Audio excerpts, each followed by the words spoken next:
Dans le ciel bamakois, elle s'impose par sa taille, d'une hauteur de 35 mètres, avec ses 9 étages extensibles à 10. L'immeuble est visible des 4 coins de la CI2000.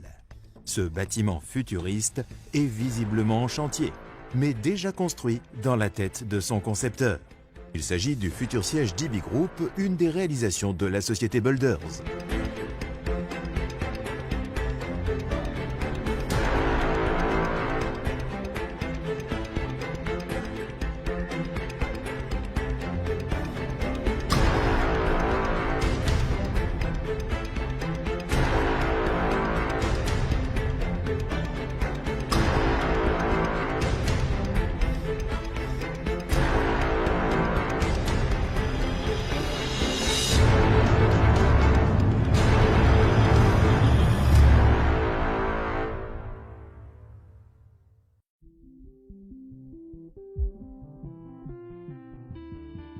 Ibrahima Diawara, le BTP, il le maîtrise comme le fond de sa poche.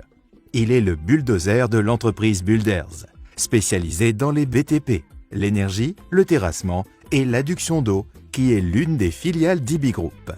Toutes ces journées commencent par ce petit tour au bureau pour évacuer les quelques dossiers qui l'attendent.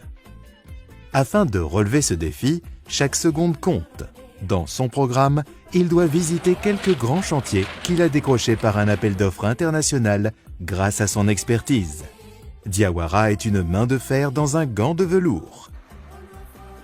Mais pas question de l'appeler un champion du BTP, car il est modeste.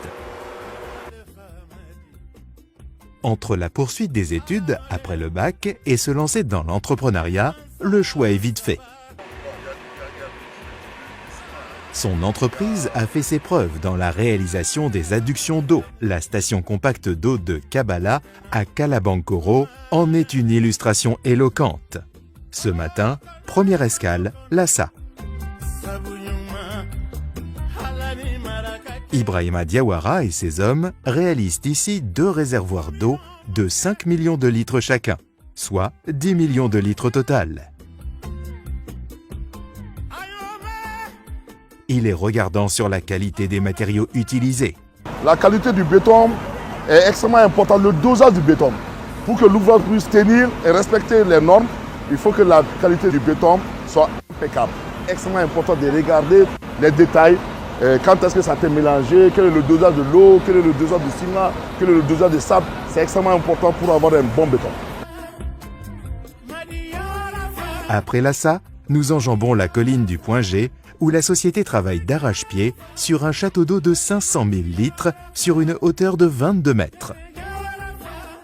Du Point G, notre visite du chantier nous amène à Missira, sur les hauteurs du marché de Médine, où Builders est en train d'y réaliser un réservoir d'eau de 5 millions de litres. Et cela pour le renforcement de la capacité en eau potable de la ville de Bamako à partir de la localité de Kabbalah, appelée Projet Kabbalah, et qui a pour objectif d'assurer l'accès plus facile à l'eau potable des populations de Bamako. Notre parcours se termine dans cette journée par la visite des travaux du réseau du même projet sur plus de 240 km pour le soulagement des habitants de la ville de Bamako. Ces gigantesques travaux sont financés par la Banque islamique de développement, BID. Builders, en tant qu'entreprise pluridisciplinaire, a une ramification dans l'énergie. La réalisation du projet d'interconnexion EDM de moyenne tension sur 250 km de réseau, Sélingué, Ouélé-Soubougou et Sélingué, est une première pour une entreprise malienne. Par ailleurs, il convient de citer le projet appelé des civils, Gao, Markala, Nioro du Sahel, Sélingué, Kita et Bougouni, confié aussi à Builders pour sa réalisation et qui a pour objet l'amélioration de l'accès à l'eau potable des populations de ces localités. Notons que cette même expertise, ce savoir-faire d'IBI Group, à travers sa filiale Builders, est reconnue à l'international, notamment en Côte d'Ivoire, où les plus hautes autorités n'ont cesse de tarir d'éloges face à la prouesse réalisée sur la station de traitement d'eau d'Abata, avec une capacité de 36 millions de litres et un réseau de canalisation pour le renforcement de la desserte de la ville d'Abidjan. L'avantage fondamental de quelqu'un qui est originaire du continent, c'est qu'il fait les choses avec dévouement, avec engagement, avec passion. Ce n'est pas seulement un chantier. Les entreprises qui ont travaillé sur ce chantier, comme je vous le disais, elle a travaillé en Côte d'Ivoire comme si elle était au Mali. Elle a vécu les problèmes d'insuffisance d'eau potable des populations comme si c'était les Maliens à Bamako qui n'avaient pas d'eau à boire. Et on ne travaille pas avec le même état d'esprit, on ne travaille pas avec le même engagement. Donc ce qui est la source de notre énergie, de notre inspiration dans ces grands chantiers, c'est l'amour de notre pays, c'est la volonté de faire en sorte que le quotidien des populations s'améliore. Aborder le marché international est extrêmement difficile quand chez soi on n'a pas fait ses preuves. Je crois que cette entreprise a fait ses preuves au Mali, cette entreprise aujourd'hui fait ses preuves en Côte d'Ivoire et nous sommes fiers d'avoir pu contribuer à cela. Et ce qu'on lui souhaite de mieux, c'est de continuer sur sa lancée pour pouvoir faire les preuves au niveau continental et pourquoi pas international. Disons que les travaux que nous avons vus être effectués par cette entreprise l'ont été à notre satisfaction. C'est vrai que ce n'est pas toujours facile, mais nous pensons qu'aujourd'hui, si nous avons pu inaugurer cette station avec la présence du président de la République en personne, c'est bien que les travaux ont été faits conformément aux règles de l'art. C'est un partenariat gagnant-gagnant. Je dirais même que c'est un partenariat sud-sud. Parce que bien souvent, lorsque les infrastructures sont à construire, l'inexpérience de nos entreprises locales ou sous-régionales font que nous faisons appel à des entreprises internationales venant d'Europe. Mais pour ce cas précis, on pense que l'exemple de Builders peut nous permettre de développer le partenariat sud-sud. C'est une satisfaction générale. Je peux recommander même Builders à soumissionner à des appels d'offres futurs. Rappelons que ces projets étaient financés par la BID et la BADEA. Même sentiment de satisfecit en Guinée, où l'entreprise Builders, intervenue suite à un appel d'offres international pour la réalisation du renforcement du réseau de distribution d'eau de la ville de Conakry, a reçu les félicitations des autorités guinéennes. La difficulté, la très grande difficulté de ces travaux, c'est qu'ils se passent en pleine agglomération. Et vous avez dû le constater sur le terrain, l'entreprise a mobilisé des moyens très importants. C'est des bulldozers, c'est des pelles mécaniques qu'il a mobilisés pour que les travaux se fassent en pleine agglomération avec ces engins, des engins aussi lourds. Il faut assez de professionnalisme pour que les travaux soient réussis. Et ça, on peut le dire, l'entreprise a montré son professionnalisme depuis le début des travaux. Nous n'avons pas eu de plainte majeure et les travaux se sont passés dans de très bonnes conditions. Builders à l'international, c'est aussi une autre prouesse au Congo-Brazza pour le renforcement du réseau de la ville de Pointe-Noire. Là également, l'entreprise a prouvé à suffisance qu'elle n'a rien à envier aux multinationales asiatiques et européennes en réalisant avec brio et dans le délai ce projet aussi bien innovant que complexe.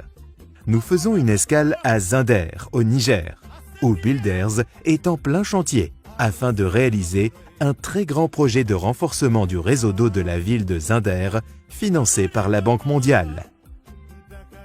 Après la visite de ces chantiers gigantesques, le PDG de la holding IBI Group SA nous a fait l'honneur de l'accompagner à Caille, précisément à Bafoullabé, par vol spécial affrété à l'occasion par la branche aéronautique du groupe Malian Aero Company, MAC, qui est une compagnie de droit malien et qui opère dans le domaine du transport aérien et de la maintenance aéronautique. Monsieur Diawara nous parle de la société MAC.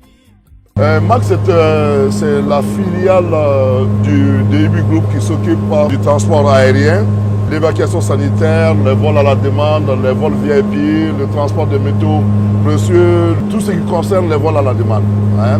Nous faisons aussi le programme le plus provoqué, il y a plus de 10 ans. Nous évacuons les malades vers la sous-région ou le Maroc. Nous exploitons 5 avions. C'est des avions très stables, vous le constatez. C'est des avions qui sont pressurisés, qui vont jusqu'à 25 000 pieds, qui ont une vitesse de croisière de 260 nautiques et une autonomie de 6 heures de temps. Nous avons opté pour le King Air 200 parce que c'est des avions qui sont exploités un peu partout en Afrique, dans le monde. Il y a le confort et surtout la rapidité.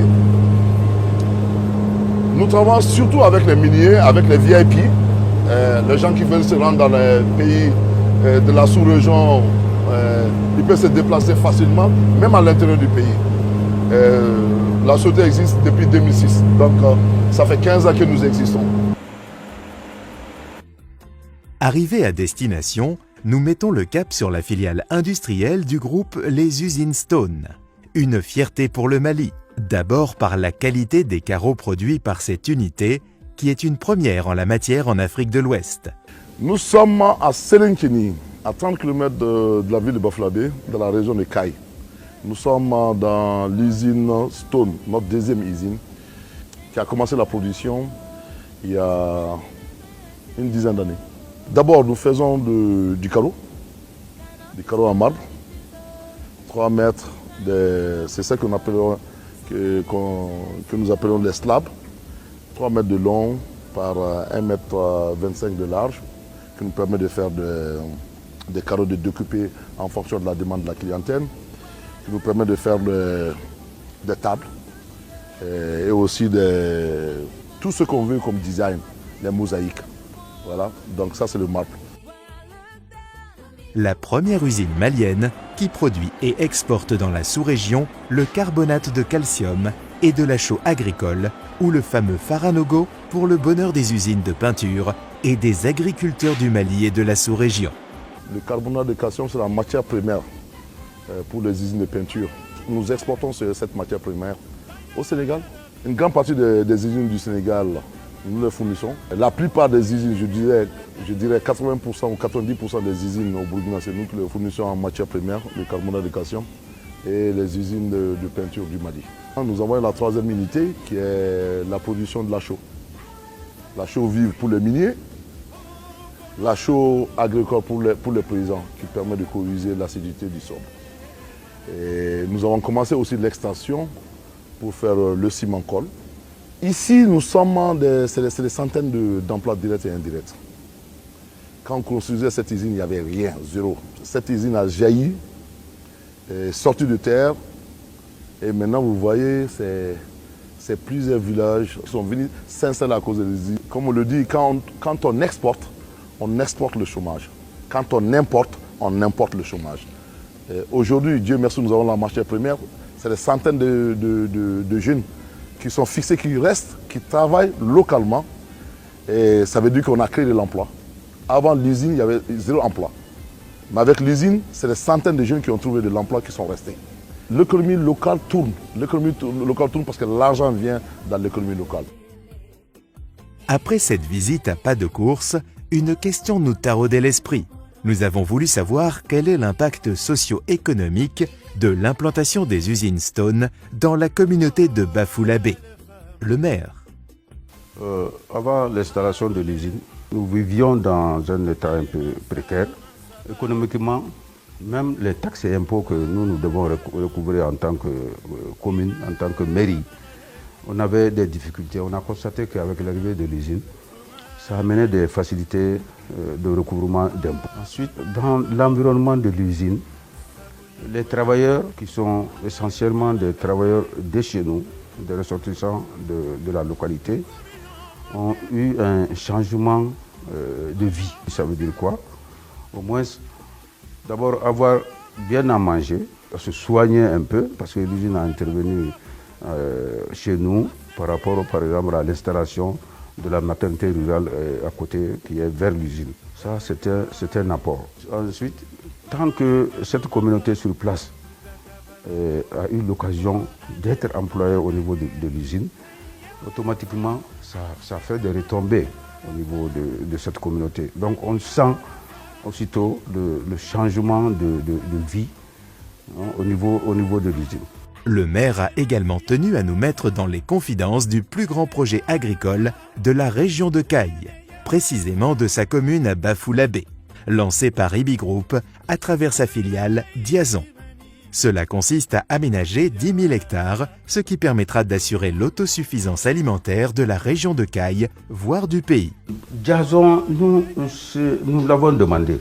Nous l'avons demandé à partir des liens personnels qui existent entre nous et M. Diawara. Il pouvait faire ça ailleurs. Mais nous, on a voulu qu'il soit au niveau de notre commune pour effectivement apporter des changements. C'est d'abord le conseil communal qui a délibéré pour demander l'arrivée de Diazon dans notre commune. Le premier facteur d'ailleurs que les chefs de village ont mis devant, le représentant, le coordinateur des chefs de village est là, M. Diallo, ils ont insisté sur certains points. D'abord l'emploi des jeunes et les services socio-économiques qui suivent, qui sont comme des retombées principales de la chose, les activités. On a mis tout ça dans un cahier de charges que nous avons partagé avec Diazon. Donc ça veut dire qu'il y aura l'emploi des jeunes, il y aura l'alimentation automatiquement, ça va jouer en faveur de l'environnement. De retour de ce site, nous avons été surpris par une impressionnante colonne de camions frappée au logo de Diawé, la branche transport terrestre du groupe. Le promoteur nous a confié que le pays étant enclavé, il était une obligation pour le groupe de se doter d'une flotte de camions afin d'assurer le transport de leurs produits au Mali et à l'étranger. Nous pouvons le dire sans se tromper, le Mali peut compter sur un jeune groupe montant, avec une vision panafricaine reposant sur des cadres dynamiques, compétents, à même d'amorcer son développement et son émergence.